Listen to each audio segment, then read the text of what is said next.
कर्नाटका में लोकतंत्र का उत्सव चल रहा है।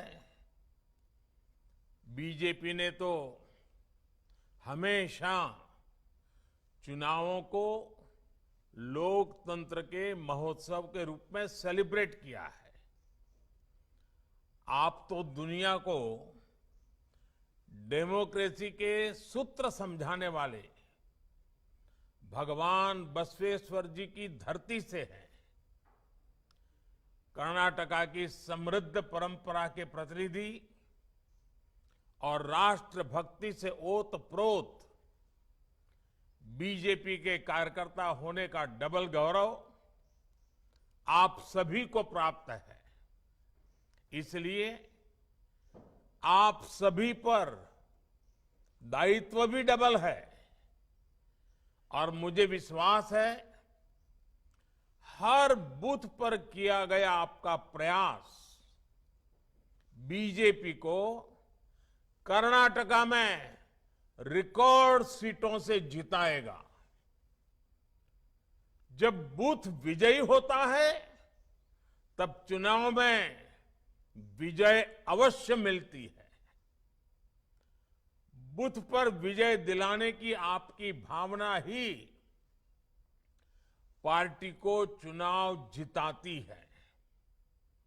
पार्टी का एक अनुशासित कार्यकर्ता होने के नाते 2 दिन बाद मैं भी आप सभी कार्यकर्ताओं के बीच आ रहा हूं। कर्नाटका की जनता के दर्शन करने के लिए आ रहा हूं। कर्नाटका की जनता के आशीर्वाद लेने के लिए आ रहा हूं। साथियों, बीते दिनों मैं सरकारी कार्यक्रमों के दौरान कर्नाटका में जहां भी गया वहां की जनता ने हम सभी पर खूब आशीर्वाद बरसाया। आजकल चुनाव प्रचार के दौरान भी बीजेपी नेताओं पर जो भी नेता वहां जाकर के आते हैं जो बताते हैं, कर्नाटका के लोग अपना अपार स्नेह बरसा रहे हैं। हर छोटे मोटे कार्यकर्ता पर स्नेह बरसा रहे हैं।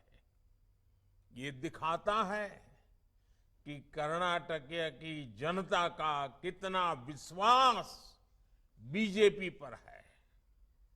मैं आज कर्नाटका बीजेपी का भी अभिनंदन करूंगा कि उन्होंने इस बहुत बड़े कार्यक्रम का आयोजन किया और पूरी तरह संगठन की शक्ति का जोर लगाया। चुनाव की इस हलचल के बीच कार्यकर्ताओं से बात करके मुझे भी काफी कुछ सीखने को मिलेगा। आइए, मैं लंबा भाषण न करते हुए आप ही से संवाद करना चाहता हूं। मुझे पहला सवाल भेजा है विरूपाक्षप्पा जी का है, वो शिवमोगा से हैं। उनका सवाल है, मैं अपना बूथ जीतकर अपनी पार्टी की जीत को और मजबूत करना चाहता हूं। कुछ बूथ हमेशा से दूसरी पार्टियों के किले गढ़ रहे हैं। ऐसे में अगले 10 दिन में क्या करें कि इस बार हमारी पार्टी ये बूथ जीत सके। विरूपाक्षप्पा जी, सबसे पहले तो मैं आपको बधाई देना चाहता हूं कि आप विजय के विश्वास से भरे हुए हैं। आप अपना बूथ जिताने के लिए इतने उत्सुक हैं और भी वहां जो आप कहते हैं कि औरों का गढ़ है। कार्यकर्ता का ये जज्बा, सभी का यही जज्बा बीजेपी को दूसरी पार्टियों से अलग बनाता है। आपको बूथ जीतना है तो सबसे पहले काम करिए।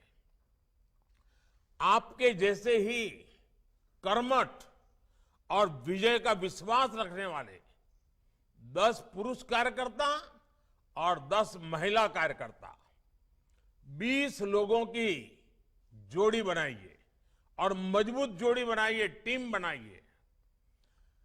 कर्नाटका के उज्जवल भविष्य के लिए, कर्नाटका के नौजवानों के उज्जवल भविष्य के लिए भाजपा की केंद्र सरकार हो या भाजपा की राज्य सरकार हो, ये मिलकर के कैसे काम कर रही है, इसकी सारी जानकारी आपके मोबाइल में होनी चाहिए, आपकी डायरी में होनी चाहिए, और डायरी हमेशा साथ होनी चाहिए। और ये सारी बातें आपके दिलो दिमाग में भी होनी चाहिए। गरीब हो, दलित हो, पिछड़े हो, महिला हो, किसान हो, नौजवान हो, इन सभी के लिए जो काम हमारी सरकार ने किए हैं, ये सारी जानकारी आपके पास उपलब्ध होनी चाहिए। करोगे ना? इन जानकारियों के साथ साथ आप और आपका बनाया 10-10 लोगों का ग्रुप, यानी 2-2 लोगों की जोड़ी, एक पुरुष कार्यकर्ता, एक महिला करता, जब आपके बूथ के लोगों के पास जाएगा, परिवार के अंदर जाना चाहिए। वो बाहरी पैम्फलेट देकर के निकल जाते, ऐसा नहीं। घर में जाकर के एक पुरुष कार्यकर्ता, एक महिला करता, दोनों साथ जाए, एक घर में जाकर के बैठे। बुजुर्ग लोग हैं तो उनको जरा प्रणाम कीजिए, बच्चों को प्यार कीजिए, परिचय पूछिए, घर में क्या करते हैं, कहाँ के हैं, कैसे करते हैं, क्या व्यवस्था, सारी बातें उनसे सुनिए। फिर कहिए कि देखिए हम तो भाजपा के कार्यकर्ता हैं, आप कुछ पूछना चाहते हैं क्या, आप कुछ कहना चाहते हैं क्या। फिर हम लारे जो काम है, सकारात्मक काम है, उनके साथ 1 to 1 बातें कीजिए। एक परिवार में आधा पौना घंटा, 1 घंटा बिताइए, बहुत फायदा होगा। बूथ जीतने की शुरुआत तब होती है जब कार्यकर्ता बूथ से जुड़े परिवारों को जीत लेता है, उनके दिल को जीत लेता है। आप लोगों से जब बातें करेंगे, कई स्तर पर चर्चा कर सकते हैं। जैसे दुनिया के अनेक देशों में अर्थव्यवस्था की हालत खराब है, लेकिन हमने कैसे भारत की अर्थव्यवस्था को मजबूती से संभाले रखा है, लोग देख रहे हैं, लोगों को पता होता है। दुनिया के अनेक देश कोरोना से लड़ने में पस्त हो गए, लेकिन भारत ने सफलता से कोरोना से लड़ाई लड़ी है। आज देश गरीबी के खिलाफ लड़ रहा है, आज देश इंफ्रास्ट्रक्चर पर रिकॉर्ड निवेश कर रहा है, आज देश किसानों को किस तरह से लाखों करोड़ रुपए किसान सम्मान निधि के माध्यम से भेजकर उन्हें ब्याजखोरों से बचा रहा है। बीजेपी और दूसरी पार्टियों में सबसे बड़ा फर्क अप्रोच का है। बीजेपी आने वाले 25 साल में विकसित भारत के रोडमैप पर काम कर रहा है। आप देखें, हमारे जो विरोधी हैं उनका क्या एजेंडा है? उनका एजेंडा है सत्ता हथियाना। हमारा एजेंडा क्या है? 25 साल में देश को विकसित बनाना, गरीबी से मुक्त बनाना, नौजवानों के सामर्थ्य को सबसे आगे बढ़ाना। आने वाले 25 साल में कर्नाटका की विकास यात्रा को नेतृत्व देने के लिए बीजेपी एक युवा टीम का निर्माण कर रही है। हमारी कोशिश है कर्नाटका में बेंगलुरु जैसे अनेक ग्लोबल हब बन सके। भारत की स्टार्टअप क्रांति को कर्नाटका लीड करता रहे। आप अपने बूथ के फर्स्ट टाइम वोटर से भी जरूर मिलिए, उनका एक सम्मेलन भी कर सकते हैं, उनकी कोई स्पर्धा, साइकिल स्पर्धा जैसा कार्यक्रम भी बना सकते हैं। आप उन्हें भाजपा को वोट देने के लिए प्रेरित कीजिए। लंबे अरसे से कर्नाटक में बीजेपी का बड़ा जनाधार रहा है। आप पूर्ण बहुमत की स्थिर बीजेपी सरकार के लिए वोट मांगेंगे तो कर्नाटका की जनता जरूर आशीर्वाद देगी। उनको समझाइए कि कर्नाटक में लगातार अस्थिरता से कितना नुकसान हुआ है और दिल्ली में पिछले 9 साल से आपने मजबूत स्थिर सरकार बनाई, इतना कितना लाभ हुआ है।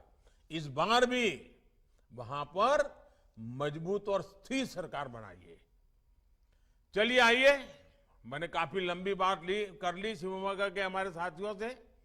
अब दूसरा सवाल जो मुझे मिला है वो फकीरप्पा जिंदे जी का है।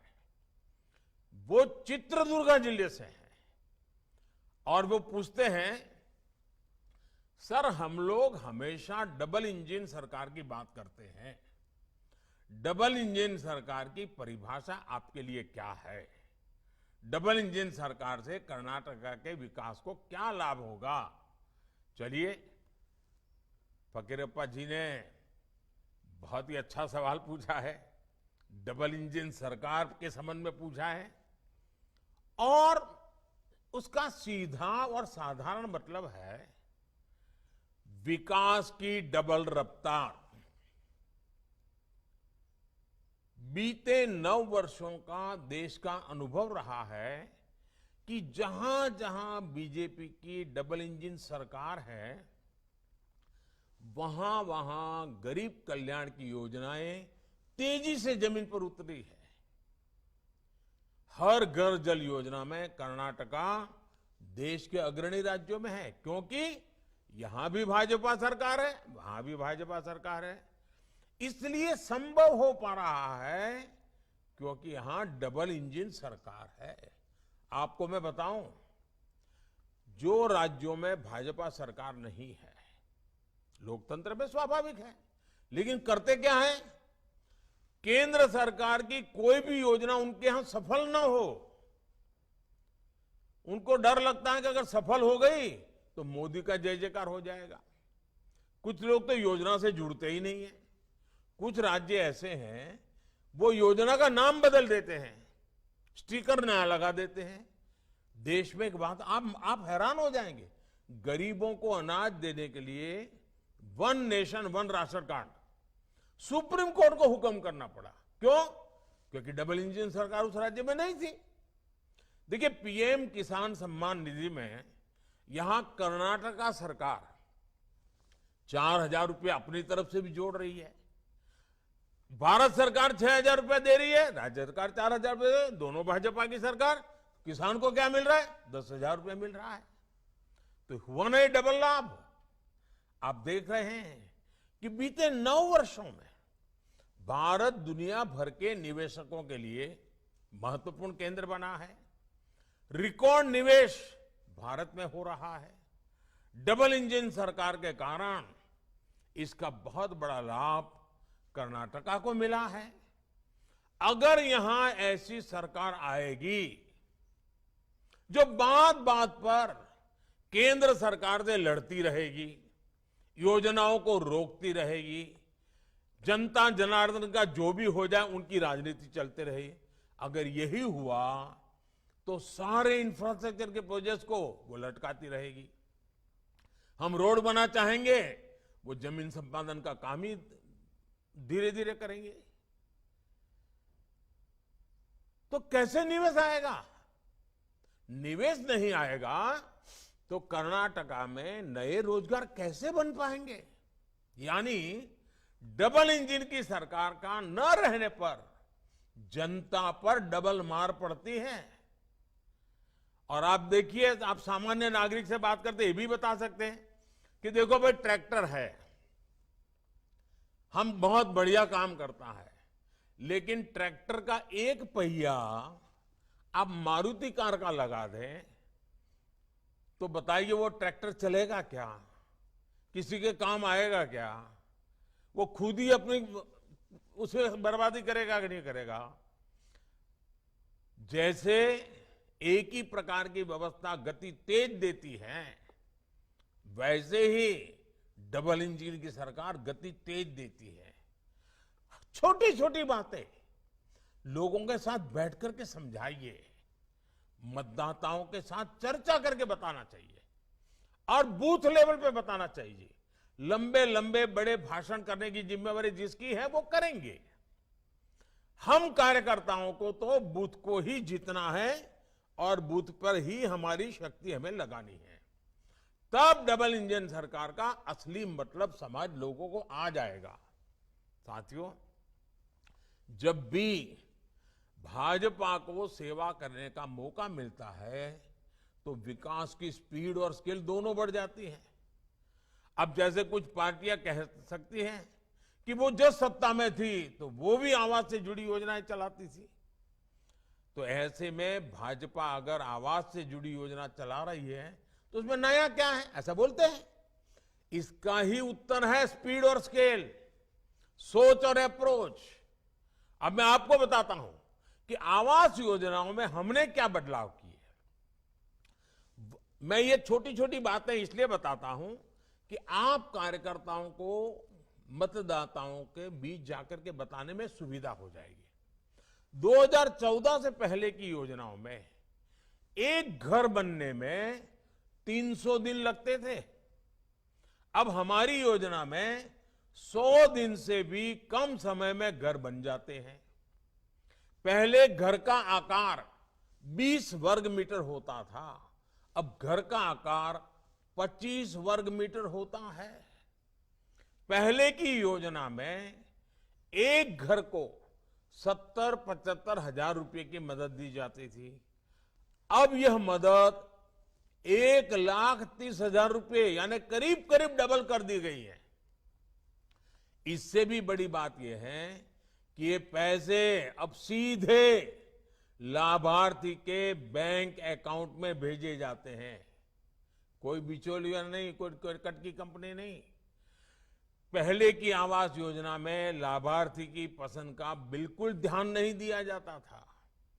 हमारी सरकार की आवास योजना में घर उसमें रहने वाले परिवार की पसंद के हिसाब से बनता है। पहले की आवास योजना में 4 दीवारें खड़ी करके घर देने का दावा किया जाता था। आज घर, बिजली, नल से जल, टॉयलेट, एलपीजी कनेक्शन जैसी अनेक योजनाओं को साथ साथ दिया जाता है। मैं आपको स्पीड और स्केल का एक और उदाहरण देता हूं। देश में देखिए हेल्थ कितना महत्वपूर्ण विषय है, आरोग्य कितना महत्वपूर्ण, लेकिन कैसे हाल रहा। देश में पहला एम्स 1956 में शुरू हुआ। कांग्रेस ने उसका भरपूर श्रेय लिया, ढोल बजाते रहे बस। लेकिन दूसरा एम्स कब शुरू हुआ? पहला तो 56 में बना, दूसरा कब शुरू हुआ इसके बारे में कांग्रेस कुछ नहीं बोलती है, मुंह पे ताला लग जाता है। आपको जानकर के हैरानी होगी, दूसरा एम्स बनने में करीब करीब 50-60 साल लग गए। वर्ष 2003 में जब अटल जी की सरकार आई तो उन्होंने और ज्यादा एम्स बनाने के बारे में योजना बनाई। ये योजना स्वास्थ्य सेवाओं और मेडिकल शिक्षा में क्षेत्रीय असंतुलन को दूर करने के लिए बनाई। इस योजना को भी यूपीए सरकार ने ठंडे बस्ते में डाल दिया। बहुत ज्यादा मांग बढ़ने और देश की जनता की मांग करने पर आधे अधूरे मन से काम किया गया। किसी तरह 2014 तक देश में एम्स की संख्या बढ़कर के 7 पहुंची।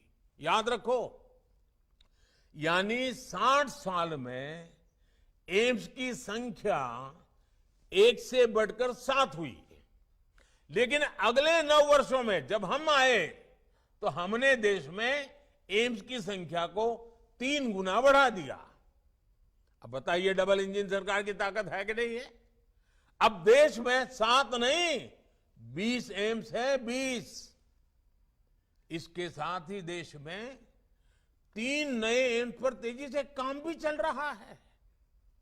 यही हाल देश में मेडिकल कॉलेजों का भी था। आजादी से लेकर 2014 तक देश में मेडिकल कॉलेजों की संख्या 380 थी। 400 से भी कम। हमें आने के बाद पिछले 9 साल में देश में मेडिकल कॉलेजों की संख्या 600 से भी ज्यादा हो चुकी है। भ्रष्टाचार के खिलाफ लड़ाई में भी पहले और अब में बहुत बड़ा फर्क है। कांग्रेस ने भ्रष्टाचार मिटाने में कोई रुचि नहीं दिखाई, क्योंकि वो खुद ही भ्रष्टाचार का सबसे बड़ा स्रोत रही है। वर्ष 2014 के बाद करप्शन से लड़ाई में कितना तेजी आई है, ये पूरा देश देख रहा है। जनधन, आधार और मोबाइल का जो त्रिशूल है ना, इस त्रिशूल ने भ्रष्टाचार पर बहुत बड़ा वार किया है। डायरेक्ट बेनिफिट ट्रांसफर ने देश के 2,75,000 करोड़ रुपए, याद रखिए, 2.25 लाख करोड़ रुपए जो चोरी होते थे, गलत हाथों में चले जाते थे, भ्रष्टाचार होता था, वो पैसे बचा लिए गए, जो आज गरीबों के, देश के युवाओं के काम आ रहे हैं। ये जनता के वो पैसे हैं जो बिचौलियों की जेब में चला जाया करते थे। हमने गवर्नेंस के हर क्षेत्र में स्केल, स्पीड, सोच और अप्रोच में आमूलचूल बदलाव किया है। आइए अब देखते हैं, 2 साथियों से बात हुई, अब तीसरा सवाल लेते हैं।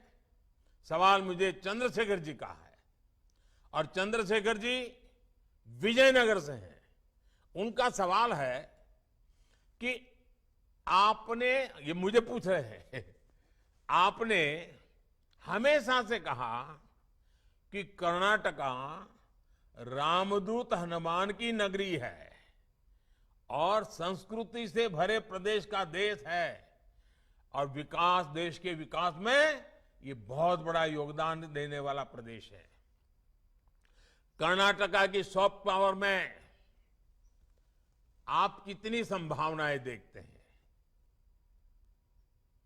अगर मुझे एक वाक्य में कहना है चंद्रशेखर जी, तो मैं यही कहूंगा, मैं बहुत ही संभावनाएं देखता हूं। और इस अर्थ में आपका सवाल भी बहुत महत्वपूर्ण लगता है। देखिए, भाषा, संस्कृति, साहित्य और इतिहास की गौरवशाली धरोहरों में कर्नाटका बहुत समृद्ध है। आप वहां रहने वालों का ध्यान जितना जाता होगा, हम बाहर से जब आते हैं ना, हम तो अभिभूत हो जाते हैं। कर्नाटका की 2 बातें मुझे हमेशा से अपनी ओर खींचती है। आध्यात्मिकता में कर्नाटका कोई मुकाबला नहीं, और यहां पर आध्यात्मिकता लोगों को एक साथ लाकर सामाजिक जागरूकता की तरफ जाने को प्रेरित करती है। यहां अध्यात्म और सामाजिक उत्थान दोनों साथ साथ चलते हैं। चाहे वो कनकदास जी की भक्ति हो या फिर शिव शरण के वचन हो, कर्नाटका के लोग भक्ति की शक्ति का उपयोग समाज के निर्माण में लगाते हैं, भविष्य के निर्माण में लगाते हैं।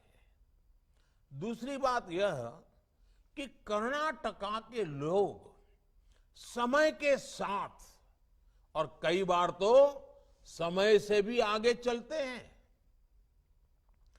आधुनिकता के साथ चलकर भी कर्नाटका के लोग अपने साहित्य, अपनी भाषा से जुड़े रहते हैं।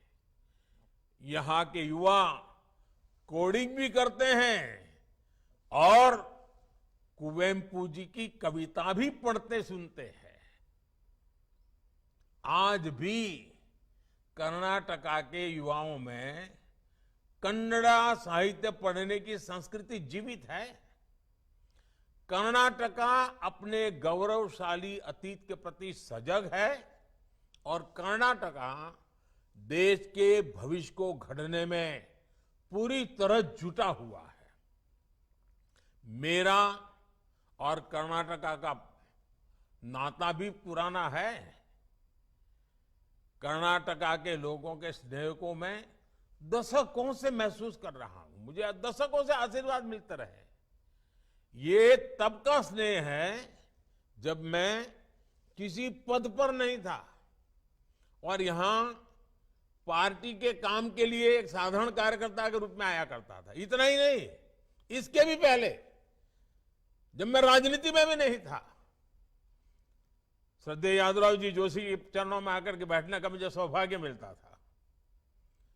उस दिन से मेरा जो कर्नाटका और कर्नाटका के लोगों के साथ जो मेरा नाता जुड़ा, वो लगातार वो और मजबूत होता जा रहा है। इसलिए ही अक्सर मैंने मन की बात कार्यक्रम में कर्नाटका की संस्कृति की बात की है। कर्नाटका के कितने ही लोग हैं जो कर्नाटका के विकास के पुण्य कार्य में अपना जीवन लगा रहे हैं। ऐसे लोगों की तपस्या को सबके सामने लाने का प्रयास मैं मन की बात में भी मौका नहीं छोड़ता हूं। जब भी मौका मिले मन की बात में मैं कर लेता हूं। और आपको मालूम है, अब इस रविवार को मन की बात का 100वां एपिसोड है, सेंचुरी लगाने का। वो आपके आशीर्वाद से संभव है, देशवासियों के आशीर्वाद से संभव है। और मैं तो इसके लिए देशवासियों को बधाई देता हूं। साथियों, आज भारत अपनी विरासत पर गौरव के साथ ही अपनी संस्कृति, अपनी आस्था, अपने इतिहास से जुड़े प्रसिद्ध स्थानों को आधुनिक अवतार के सामने ला रहा है। इसमें कर्नाटका की सॉफ्ट पावर की भी उतनी ही बड़ी भूमिका है। कर्नाटका में इसके लिए अनेक संभावना है जिनको डबल इंजन सरकार ही अवसरों में बदल सकती है। चलिए अब देखते हैं, हमारे साथ चौथा सवाल भी हो रहा है। ये अरुण सेठ जी का सवाल है और वो दक्षिण कन्नड़ा से हैं। उनका सवाल है कि कांग्रेस ने हर जगह मुफ्त रेवड़ियों का वादा किया है। मुफ्त की रेवड़ियों की राजनीति पर आपके क्या विचार, हमारा मार्गदर्शन करिए। एक तो मुझे अच्छा लगा कि हमारे कन्नड़ा भाषी भी लोग और छेक दक्षिण कन्नड़ा में भी रेवड़ी शब्द समझ आ गया है।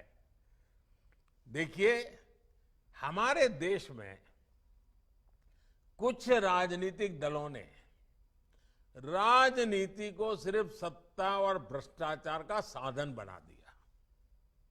इसको हासिल करने के लिए वो साम दाम दंड भेद हर तरह का तरीका अपना रहे हैं। इन राजनीतिक दलों को देश के भविष्य की, आने वाली पीढ़ियों की, मेरे कर्नाटका के बच्चों की, मेरे कर्नाटका के नौजवानों की, मेरे कर्नाटका की नौजवान बेटियों की, उनको कोई चिंता नहीं है। मुफ्त की रेवड़ी की राजनीति की वजह से कई राज्य इतना बेतहाशा खर्च अपनी दलगत राजनीति की भलाई के लिए कर रहे हैं, राज्य कर्ज में डूबते चले जा रहे हैं और आने वाली पीढ़ियों का भी वो खा जा रहे हैं। देश ऐसे नहीं चलता, सरकार ऐसे नहीं चलती। सरकार को पीढ़ियों बनाने का लिए भी काम करना होता है। सरकार को वर्तमान के साथ साथ भविष्य का भी सोचना पड़ता है। सरकार सिर्फ सुबह शाम रोजमर्रा की रोजी रोटी कमाने वाली जिंदगी पर नहीं चल सकती, बल्कि उसको एसेट क्रिएशन पर काम करना पड़ता है, संपदा बनानी पड़ती है, ताकि दशकों दशक तक देश के हर परिवार का जीवन ठीक से चलता रहे।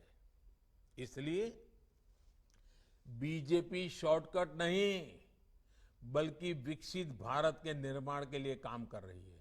और आप कभी रेलवे स्टेशन पर गए होंगे तो देखते होंगे, कुछ लोग एक प्लेटफॉर्म से दूसरे प्लेटफॉर्म पर जाना है तो ऊपर का वो ब्रिज छोटा सा चढ़ करके जाते हैं, और कुछ लोग जल्दी में नीचे ही कूद करके पटरी क्रॉस करके भागने की कोशिश करते। वहां लिखा होता है, shortcut will cut you short.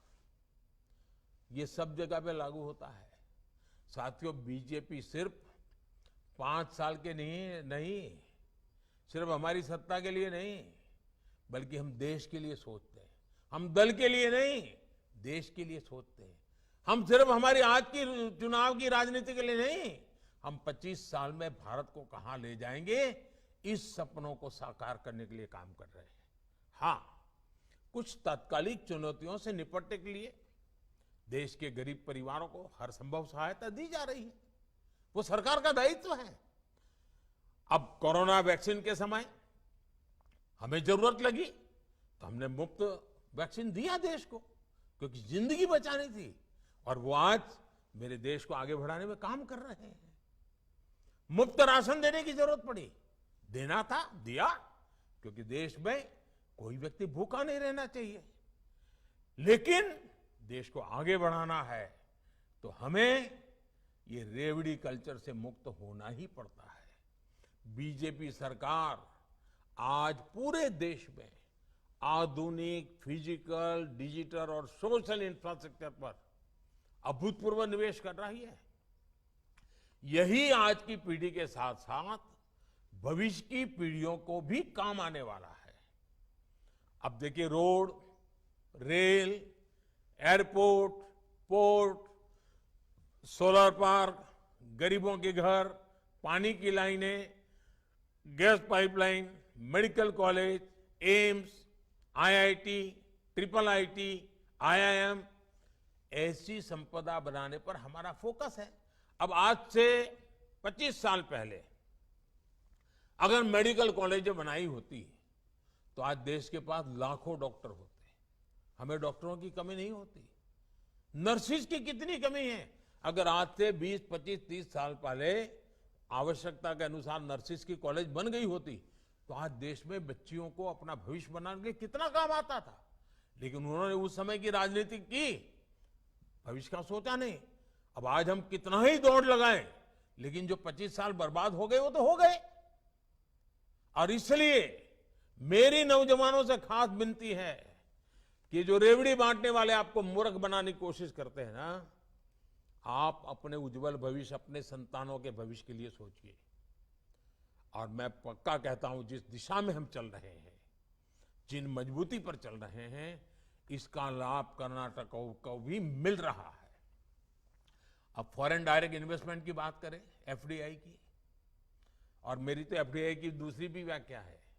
FDI की एक पॉपुलर व्याख्या है फॉरेन डायरेक्ट इन्वेस्टमेंट, और मेरी एक और व्याख्या है first develop India, FDI, first develop India. अब देखिए, कांग्रेस के शासनकाल में एफडीआई का क्या हाल आता है। 1 लाख करोड़ रुपए का निवेश आया, जबकि बीजेपी के 4 साल में 4 लाख करोड़ रुपए से ज्यादा निवेश आया है। कांग्रेस की झूठ की रेवड़ियों का पर्दाफाश करने के लिए आपको कांग्रेस शासित दूसरे राज्यों की सच्चाई भी लोगों को बतानी होगी। और आपको ये सारा नेट पर देखोगे तो मिल जाएगा, आंकड़ों के साथ मिल जाएगा। हिमाचल के लोग, अभी अभी चुनाव हुआ है ना, 1 साल हो गया, हिमाचल के लोग आज तक कांग्रेस की गारंटी पूरी होने का इंतजार कर रहे हैं। वादे किया कुछ नहीं। राजस्थान के लोग भी कांग्रेस की गारंटी पर आज आंदोलन कर रहे। भाई क्या हुआ, सरकार का 4 साल बीत चुका, अभी तक गारंटी ही रह गई। कांग्रेस मतलब झूठ की गारंटी, कांग्रेस मतलब भ्रष्टाचार की गारंटी, कांग्रेस मतलब भाई भतीजावाद की गारंटी। कांग्रेस अब उस स्थिति में है जब वो ना कोई सच्ची गारंटी दे सकती है, और आपको तो मालूम है मेरे नौजवान दोस्तों, कांग्रेस की वारंटी तो बहुत पहले ही एक्सपायर हो चुकी है।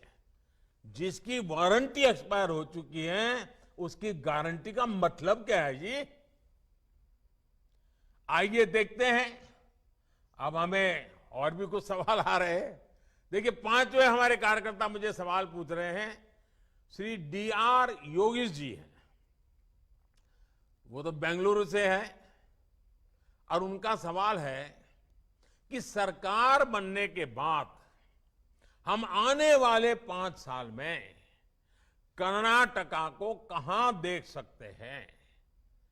बेंगलुरु के नौजवान है तो लंबा सोचने वाले होते ही होते हैं, अच्छा सोचने वाले हैं कर्नाटका के नौजवान। देखिए, देश इस समय आजादी का अमृत महोत्सव मना रहा है। आने वाले 24-25 साल देश के लिए अमृत काल है। इनकी शुरुआत इन्हीं 5 वर्षों से होने वाली है। ये किसी सरकार की बात नहीं है, ये किसी दल की बात नहीं है, ये देश की बात है। इन 5 वर्षों की प्रगति हमारे अमृत काल की नींव होने वाली है। ऐसे में मतदाताओं को उन्हें चुनना चाहिए जिनके पास अमृत काल के लिए कुछ ब्लूप्रिंट हो। अब देखिए, मैं आपको एक आजादी के पहले का चित्र आपके सामने रखता हूं। हमारे देश में 800,000 साल की गुलामी के कालखंड में इस देश का एक भी वर्ष ऐसा नहीं था कि आजादी के लिए किसी ने कोई जंग न किया हो। इस देश का कोई इलाका ऐसा नहीं था जो कभी न कभी आजादी की जंग को ब्यूगल न बजाया हुआ, लड़ाई न लड़ी हो। लेकिन 1920 के बाद पूज्य बापू के नेतृत्व में जो बातें शुरू हुई और पूज्य महात्मा गांधी ने आजादी लेके रहूंगा का जो मुद्दा आगे बढ़ाया, क्विट इंडिया का मुद्दा आगे बढ़ाया, 25 साल के भीतर है ना। 800-900 साल से हम लड़ रहे थे, लेकिन वो 25 साल ऐसे महत्व के बन गए कि 1947 में आजादी आई। अनेक परिवारों ने काम, नेताजी के नेतृत्व ने काम किया, भगत सिंह जैसे वीरों की शहादत ने काम किया, वीर सावरकर जी के पूरे परिवार के बलिदान जैसे महापुरुषों ने काम किया, लेकिन गांधी जी का उस नेतृत्व देश के सामान्य मानवी को आंदोलित कर गया। वो 25 साल का कालखंड जैसे आजादी दिला सका, वैसे ही मेरे साथियों ये 25 साल का कालखंड, ये अमृत काल समृद्ध भारत की गारंटी है। मेरे शब्द लिख के रखिए, देखो, ये विकसित भारत की गारंटी है। और हमारी सरकार ने तो अभी से इस पर काम करना शुरू कर दिया है। कर्नाटका हमारे इस विकास अभियान का बहुत महत्वपूर्ण हिस्सा है। कर्नाटका के विकास से भारत का विकास, फिर से मैं कहता हूं, कर्नाटका के विकास से भारत का विकास, हमारी सरकार इसी मंत्र के साथ चल रही है। आज पूरी दुनिया भारत को मैन्युफैक्चरिंग के हब के रूप में देख रही है। आने वाले समय में बहुत सारी मेगा फैक्ट्रियां भारत में आने वाली है। इसका बहुत बड़ा लाभार्थी कर्नाटका का युवा होने वाला है। इसके लिए हमें बहुत तेज गति से कर्नाटका के इंफ्रास्ट्रक्चर को आधुनिक बनाना है, तेज गति से मल्टी मॉडल बनाना है। आज देखिए, बेंगलुरु का इंटरनेशनल एयरपोर्ट कितना आधुनिक, कितना शानदार बन चुका है। रेलवे स्टेशन भी एयरपोर्ट से कम नहीं है। बेंगलुरु मेट्रो की प्रशंसा भी पूरे देश में हो रही है। बेंगलुरु मैसूरू एक्सप्रेसवे बहुत शानदार बना है। आज पूरे कर्नाटका में ऐसे प्रोजेक्ट्स पर काम चल रहा है। अब देखिए शिवमोगा एयरपोर्ट, बीदर एयरपोर्ट, तुमकुर में HAL की फैक्ट्री, ऐसे अनेक प्रोजेक्ट पूरे हो चुके हैं। बाकी प्रोजेक्ट पर भी हमें बहुत कम समय में काम पूरा करना है। इसके लिए डबल इंजन सरकार, और वो भी कर्नाटका में पूर्ण बहुमत वाली भाजपा की स्थिर और मजबूत सरकार होना बहुत आवश्यक है। हम अगले 5 साल में ऐसा कर्नाटका बनाने वाले हैं जहां मेरे गांव का सामर्थ्य, मेरे किसानों का सामर्थ्य, मेरी माताओं बहनों का सामर्थ्य, मेरे नौजवानों का सामर्थ्य, मेरे दलित भाई बहनों का सामर्थ्य, मेरे आदिवासी भाई बहनों का सामर्थ्य, ये शक्ति, ये सामर्थ्यवान बने, सशक्त बने, समर्थ हो, संवेदनशील हो, और हम सब मिलकर के दिल्ली की सरकार हो या कर्नाटका की सरकार, मैं हूं या आप हो, कर्नाटका का विकास, देश का विकास, देश को गति देने के लिए कर्नाटक का विकास, हमें पूरी सक्षमता के साथ आगे बढ़ना है, विश्वास के साथ आगे बढ़ना है। साथियों, इन्हीं वजह से आज कर्नाटका की जनता बीजेपी की पूर्ण बहुमत की स्थिर और मजबूत सरकार बनाने के तैयार है। साथियों, ये मेरा सौभाग्य है कि मुझे आप सबसे आज बूथ लेवल के लाखों कार्यकर्ताओं के दर्शन करने का भी सौभाग्य मिला है, आपसे बातचीत करने का भी सौभाग्य मिला है, और मैं आश्वस्त हो गया हूं कि इस बार सारे रिकॉर्ड तोड़ करके भारतीय जनता पार्टी को कर्नाटका की जनता विजयी बनाने वाली है, आशीर्वाद देने वाली है। लेकिन साथियों, जनता के आशीर्वाद उसको हमें पोलिंग बूथ तक पहुंचाना पड़ता है। आंधी कितनी ही तेज क्यों ना हो, लेकिन साइकिल की ट्यूब लेके खड़े हो जाए तो हवा नहीं भरती है, पंप लगता है। वैसे ही आंधी है, आशीर्वाद का प्रवाह है, लेकिन पोलिंग बूथ तक ले जाने के लिए कार्यकर्ता डटे रहना चाहिए, बूथ कमेटी डटी रहनी चाहिए, बूथ की शक्ति लगनी चाहिए। और आप देखिए, बूथ विजय निश्चित हो जाएगा, और जब बूथ विजय हो जाएगा तो कर्नाटका के उज्जवल भविष्य की गारंटी भी पक्की हो जाएगी। और इसलिए हमें एक पल भी निश्चिंत नहीं। अब कुछ लोग कहेंगे, मोदी जी आपने सार्वजनिक रूप से इतनी सारी बता दी तो और पार्टियां भी उसका फायदा उठाएगी। मुझे कोई प्रॉब्लम नहीं है साथियों, सच्चे अर्थ में जनता के बीच में ईमानदारी से काम करने का हर एक को अधिकार है। लेकिन मुझे पक्का मालूम है, मैं सब पब्लिकली बता रहा हूं, तरीके बता रहा हूं, कोई सीक्रेट नहीं रखता हूं, लेकिन मुझे मालूम है उन लोगों की आदतें ऐसी हैं कि वो इस रास्ते पर चल ही नहीं सकते। ये तपस्या है, तपस्या, और भाजपा कार्यकर्ता तपस्या कर सकता है, इसलिए ऐसी बातें उनको कहने का मेरा हिम्मत हो जाती है। और मुझे विश्वास है कि आपकी तपस्या, आपका संघर्ष, आपका सामर्थ्य, बूथ पर ही ताकत लगाने का आपका संकल्प बूथ को विजयी बनाए के रहेगा। बूथ विजयी होगा तो कर्नाटका विजयी होने वाला है, बूथ विजयी होगा तो भाजपा सरकार पक्की बनने वाली है, और डबल इंजन सरकार वापस आएगी, ये मेरा पूरा विश्वास है। लोकतंत्र के उत्सव में आपकी भागीदारी, आपके परिश्रम को सशक्त करने के लिए मैं भी आपके साथ एक कार्यकर्ता के नाते जुटने वाला हूं।